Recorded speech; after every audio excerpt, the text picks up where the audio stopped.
Olá, gostaria de saudar a você com a paz que vem do trono de Deus. A promessa da volta de Jesus é mencionada mais de 300 vezes no Novo Testamento. E quem sabe, um dos textos mais conhecidos seja o do Evangelho de São João, no capítulo 14, versos 1 a 3. Leio assim: Não se turbe o vosso coração. Credes em Deus, credes também em mim. Na casa de meu pai há muitas moradas. Se assim não fora, eu vou-lo teria dito, pois vou preparar-vos lugar. E quando eu for e vos preparar lugar, voltarei e vos receberei para mim mesmo, para que onde eu estou, estejais vós também. 2000 anos se passaram desde a ascensão de Cristo, mas a promessa da volta de Cristo continua no coração dos seus filhos fiéis. No início do século XIX, ela foi considerada com muito mais atenção do que hoje em dia, porque algo extraordinário estava acontecendo. Primeiro, houve o dia escuro e a lua vermelha como sangue no ano de 1780. Em fevereiro de 1798, houve a prisão do Papa Pio VI.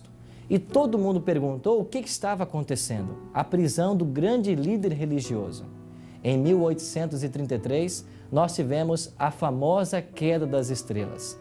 Algo grandioso estava para acontecer. E nesse cenário surge Guilherme Miller. Nascido em um lar cristão, Miller, desde pequeno, havia sido educado na Igreja Batista. Mas, nos primeiros anos do século XIX, ele aceitou a filosofia do deísmo. A partir de então, ele começou a crer como eles criam, mas algo estava para mudar. Várias pessoas começaram o estudo da palavra de Deus e houve um despertamento e um grande interesse pela volta de Jesus. Nos Estados Unidos, esse movimento ficou conhecido como o movimento Millerita.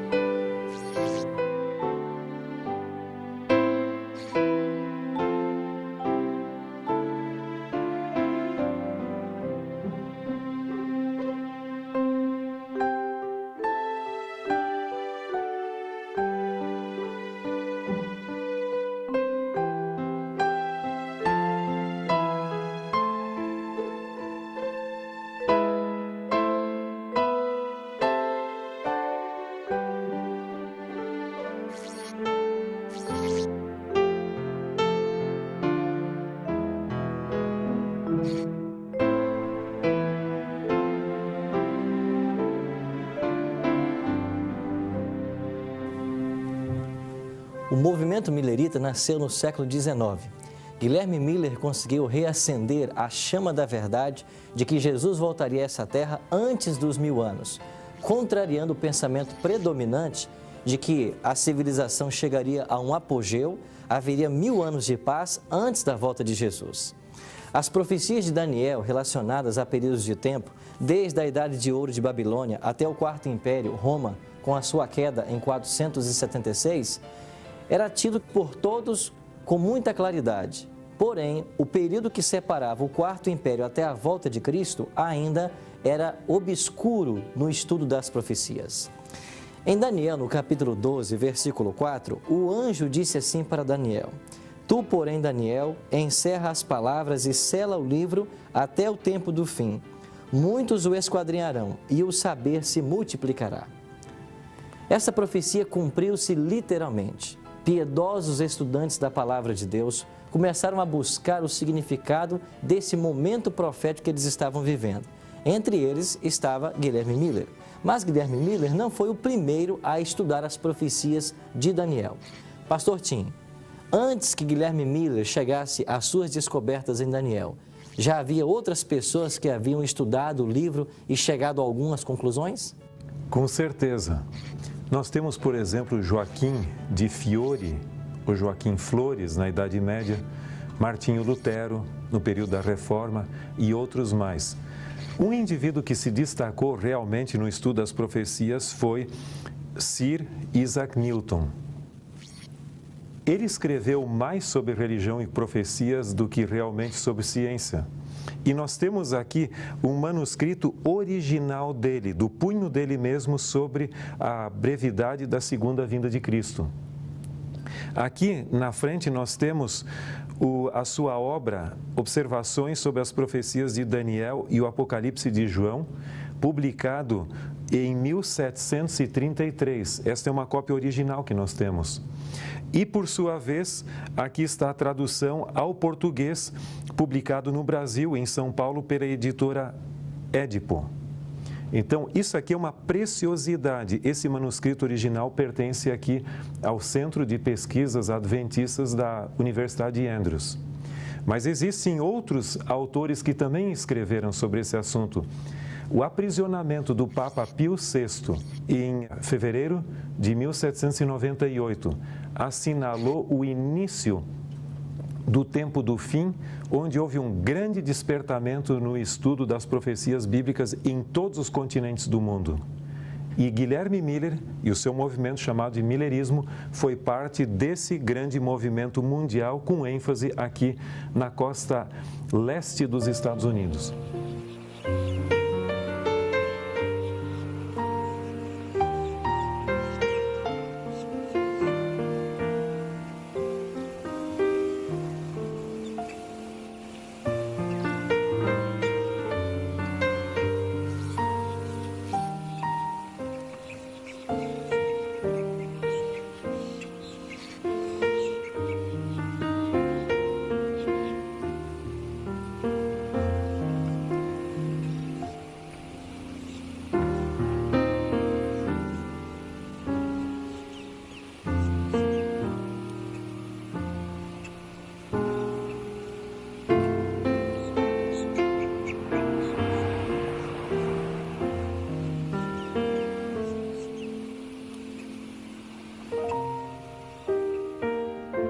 Este é o quarto de Guilherme Miller. Nesta cama, Miller nasceu e morreu. E assentado nessa cadeira por muitas vezes, ele estudou a palavra de Deus com a ajuda de uma concordância de Cruden. E estudando a Bíblia, ele chegou à conclusão de que Jesus voltaria por volta de 1843.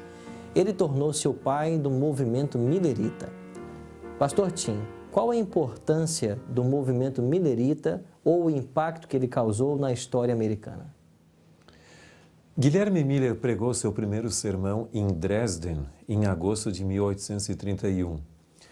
Logo depois, ou seja, 2 anos, no dia 13 de novembro de 1833, ocorreu a famosa queda das estrelas ou dos meteoros cadentes aqui na Nova Inglaterra.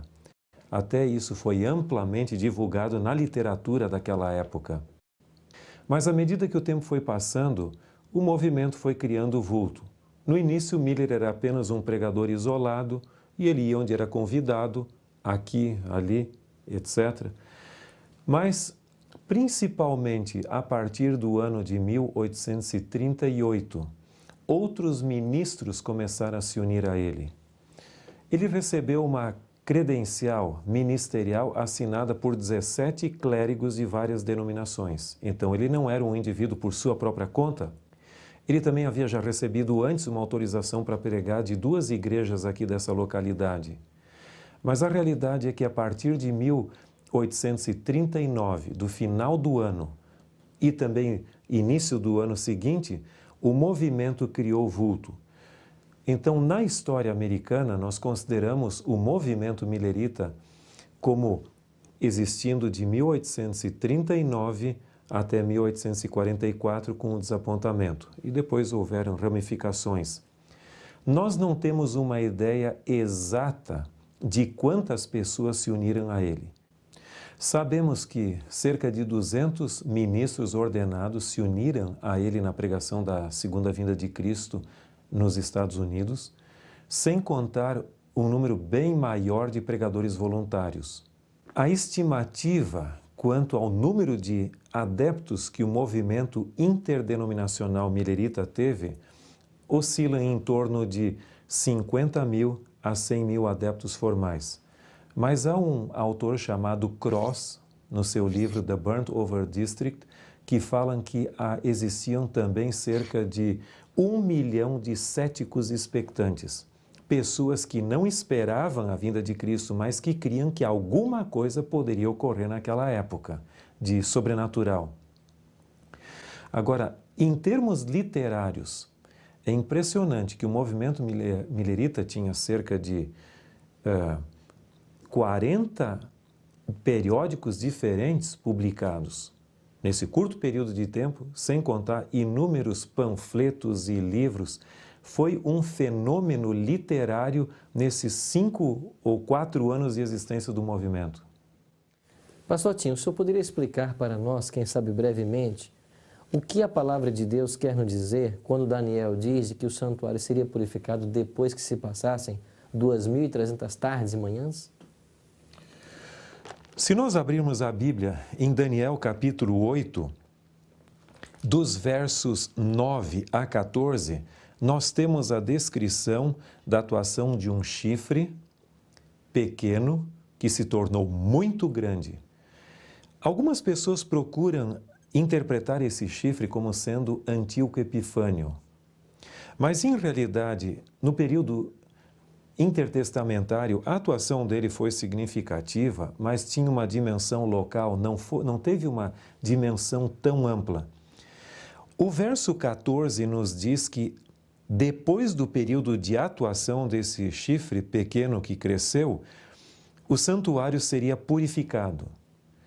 E é interessante que o verso 17 acrescenta que essa visão se refere ao tempo do fim. O verso 19 diz que é o último tempo da ira e também ao tempo determinado do fim. E o verso 26 acrescenta que a visão da tarde e da manhã é verdadeira e ela se refere a dias ainda muito distantes. Então, um cumprimento local no período intertestamentário com Antíoco Epifânio, como alguns querem, não cumpre a expectativa da visão que diz que se refere ao tempo do fim. E eu creio que não pode haver dias posteriores ao tempo do fim em si. Então, tem que ser no período do tempo do fim, que nós cremos que começou em 1798, com o grande despertamento no estudo das profecias de que fala Daniel ali. Mas é interessante também acrescentarmos que o verso 27 diz que Daniel ficou doente e enfermo, não pôde trabalhar, porque não havia quem entendesse a visão. E se você ler o capítulo 9 de Daniel, versos 20 a 27, você verá que o anjo Gabriel posteriormente veio para fazer Daniel entender a visão. E ele diz no verso 23, no princípio de tua súplica saiu a ordem, e eu vim para te o declarar, porque és muito amado, considera, pois, a coisa e entende a visão.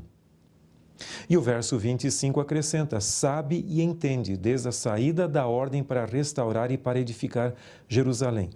Então, o capítulo 9 é uma explicação à visão que Daniel não entendera das 2.300 tardes e manhãs. E aqui diz que o ponto de partida seria a saída da ordem para restaurar e edificar Jerusalém. Isso nos leva a Esdras, capítulo 7, verso 13, onde fala de um decreto para a restauração de Jerusalém. Haviam corrido 2 anteriores que não se tornaram plenamente efetivos. E também há depois o de Neemias, que são cartas autorizando ele para que os governadores lhe dessem permissão para passar pelo local ali. Mas em Esdras 7, 13, nós temos uma referência ao decreto de Artaxerxes, de 457 a.C., que é o ponto de partida dessa profecia. É o ponto de partida das 70 semanas, ou seja, 490 anos, que começam ali e vão até Cristo, o seu batismo, ou seja, unção, a sua morte e, finalmente, o apedrejamento de Estevão ali e o término do período teocrático em que a nação de Israel seria o povo escolhido. Esse é o ponto de partida para esses 490 anos e também o ponto de partida para as 2.300 tardes e manhãs, que, com base no princípio de ano, que nós aplicamos com base na Bíblia, quando é profecia, quando essa profecia é simbólica e quando ela está em miniatura, há símbolos, como por exemplo em Daniel 8, onde animais representam entidades maiores, como reinos, a Medo-Pérsia e a Grécia. E também você encontra aqui a alusão ao chifre, que representa um poder maior. Então, o tempo também está em miniatura e deve ser interpretado com base no princípio dia-ano. E isso nos leva, com precisão, do dia da expiação, no calendário judaico de 457, ao dia da expiação do ano de 1844, ou seja, no nosso calendário, 22 de outubro de 1844. Pastor, é a doutrina da volta de Cristo obsoleta em nossos dias? De forma alguma. O problema de Guilherme Miller e seus associados é imaginar que ao término das 2.300 tardes e manhãs ocorreria a volta de Cristo, que ninguém sabe o dia e a hora. Essa profecia realmente ela apontava para uma transição e a purificação do santuário celestial.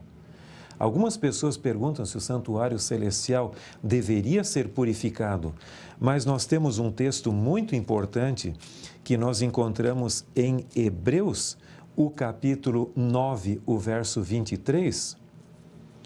Em Hebreus 9, 23 diz: Ora, é necessário, portanto, que as figuras das coisas que se acham no céu se purificassem com tais sacrifícios, mas as próprias coisas celestiais com sacrifícios a eles superiores. Aqui nos diz que também o santuário celestial precisa de purificação. Não literal, mas no sentido espiritual realmente da ministração. Então, os pioneiros do movimento adventista separaram as inúmeras promessas da segunda vinda de Cristo dessa profecia das 2.300 tardes e manhãs, que tem a ver com o santuário celestial.